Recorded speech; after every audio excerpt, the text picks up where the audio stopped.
BC జాబితాలో ముస్లింలను ఎలా కలుపుతారని కేంద్ర మంత్రి బండి సంజయ్ ఫైర్ అయ్యారు. హిందువులం బొట్టు పెట్టుకుంటాం, జన్మ నక్షత్రం ఉంటుంది, గోత్రనామాలు ఉంటాయన్నారు ఆయన. ఒక జాతికి ఇంకో జాతికి తేడా తెలుసుకోలేని మూర్ఖత్వపు పార్టీ కాంగ్రెస్ అంటూ మండిపడ్డారు. హిందువులకు ముస్లింలకు పోలికలేంటని అన్నారు బండి సంజయ్. హిందువులను బిచ్చగాలను చేద్దామనుకుంటున్నారా అంటూ ప్రశ్నించారు. ఎవరు అధికారంలో ఉంటే వాళ్లకు వత్తాసు పలుకుతారా అంటూ బండి ఫైర్ అయ్యారు.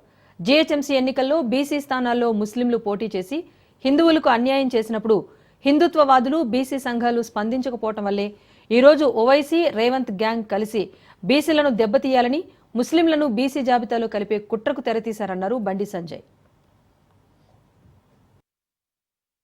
ఇలా అగ్రవర్ణాలు ఉన్న కులాలు కూడా దీన్ని వ్యతిరేకిస్తున్నాయి.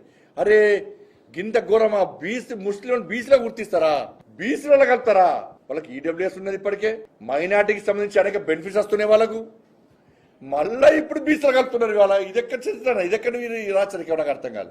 గింత రాచరికమా?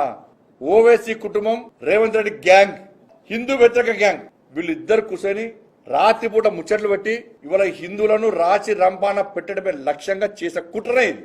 ఓవైసీ కుటుంబం, రేవంత్ రెడ్డి గ్యాంగ్. హైదరాబాద్ లో అన్యాయం జరిగినప్పుడే స్పందించాల్సిన బీసీ సంఘాలు, స్పందించాల్సిన హిందూ సమాజం స్పందించకపోవడం వలన ఈ పాటకు సిగ్గు లేకుండా, బుద్ధి లేకుండా ఇవాళ ఒక వర్గాన్ని కొమ్ము కాసే విధంగా వివరిస్తున్నారు. ఇవాళ ఇవ్వ రాజకీయాలు చేసేది, ఒకరిని పుట్టకోయడము. ఆ బీసీలలో ఏమైంది? అనేక కులాల పాపులేషన్ తగ్గించారు. ఇక 60 లక్షలు తగ్గించారు అంటే అనేక కులాల పాపులేషన్ తగ్గించారు. అలా ఆ కుల సంఘాలు పెడుతున్నాయి. వాళ్ళ మా పాపులేషన్ ఏమైంది? కేసీఆర్ సర్వే చేసినప్పుడు 28 లక్షలు ఉంటే ఇప్పుడు 10 లక్షలకు వచ్చింది. ఈడ సభ ఇచ్చారు. వీళ్ళందరూ ఏడమైంది సర్వేని?